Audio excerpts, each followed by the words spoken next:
Welcome to the second part of the chapter 7, circles. Let us recall once again. O is the fixed point on the circle. It is called as center of the circle.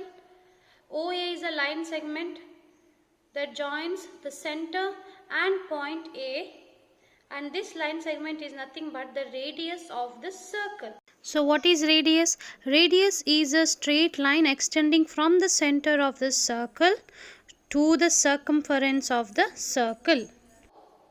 If I join points A and B, is it the radius of the circle? No.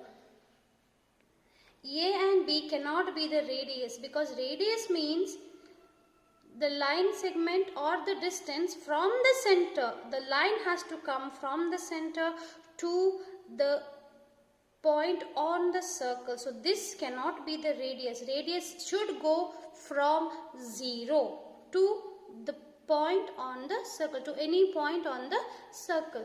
This cannot be the radius. You have a similar problem here in the reader.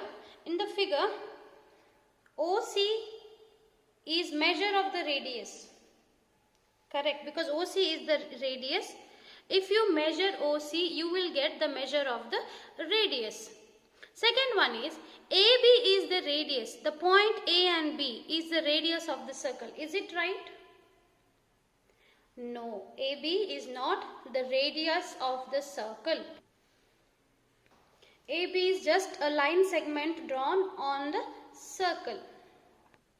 So, in each of the following figures, identify the circle, its radius and center. Now, in the first figure, if you see, the yellow thing you can see here is the center of this spinning wheel, and each child, where each child is seated, the line that goes to that seat is the radius of the circle. In the second picture, if we see carefully, the dot over here is the center of the wheel. The arms of the wheel, if you see from the center, if you draw lines like this, these arms, they become the radius of the wheel or radius of the circle. Observe the third figure carefully. It is picture of the clock. But if you observe it carefully, you can see 4 circles in this clock. The first circle is the inner circle in purple color, which is marked as C1. Second is the white circle, which is marked as C2. Third is the pink circle, where the numbers are marked and it is named as C3. And the last one is again the outer line of the clock, which is marked as C4. So it is clear that the point is the center of the center for all the circles.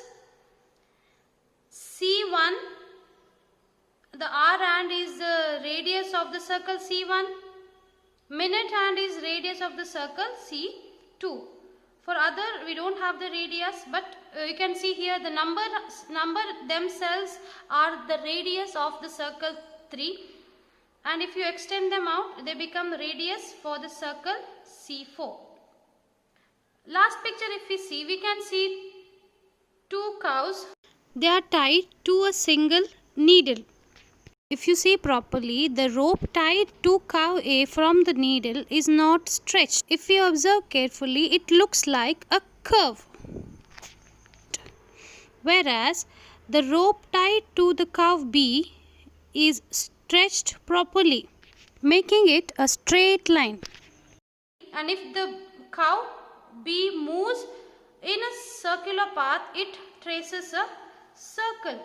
So that means OB becomes the radius of the circle, and OA, it doesn't become the radius because it is curved. Now let us observe the pictures carefully and answer the questions given below. Okay, now let us answer the question. Now with the help of the pictures, let us answer the questions that are given below. First one is, in each of the following figures, identify circle, its radius and center. We've already finished it just now. Second question is in figure A. They have given in figure A. We have to correct it as in figure C. So in figure C, how many circles are there? We saw just now that there were 1, 2, 3 and 4 circles. There are 4 circles. Do they have the same center? Yes, all of them have the same center. Next question. In figure C, the length of the needle which is showing the R is radius of which circle? Now this is the R hand, shorter hand shows the R. Now this hand is radius of which circle? It is the radius of circle C1. Next question. In figure C, length of the needle which is showing the minute. Now this minute hand is radius of which circle? It is radius of circle C2. Fifth question. In figure D, which cow's rope represent the radius of the circle? The rope of cow B, this represents the radius of the circle, because I already told you, if this cow starts moving in a circular motion or a circular path, it traces a circle. Next exercise is to measure the length of the radius of each of the following circles. Now how to measure the radius? We have already seen in the lesson. You have to place 0 at the center of the circle, and the next reading should be on point A. And if you see properly, this measure of this radius is 2 centimeters. So write it below. Radius R is equal to 2 centimeter. Same way with the second picture. First name the center as O. Mark the point B on the circle. And now place your scale at O and measure. See where is point B lying? Point B is lying at 1.3 centimeters. So right here also radius R of the circle is 1.3 centimeter. We have 2 more circles for which the radius is not drawn. But we can see the center or the middle point of the circle. Name that middle point as O. Then draw a line from the center to the circle and mark this point as C. So this becomes the radius of the circle.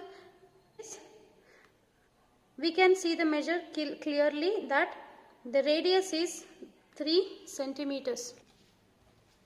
Same way with the next circle. You can see the center of the circle, name it as O. Mark a point on the circle. You can mark it anywhere, it need not be here. It can be anywhere on the circle. You can mark it here also. So I am going to name it as D. Let us join O and D. While joining them only, let us measure the length of the radius. When you measure, you can see clearly that it is 2.1, 2, 3, 4 and 5. The radius measures 2.5 centimeter. So this is how we measure the radius of the given circle.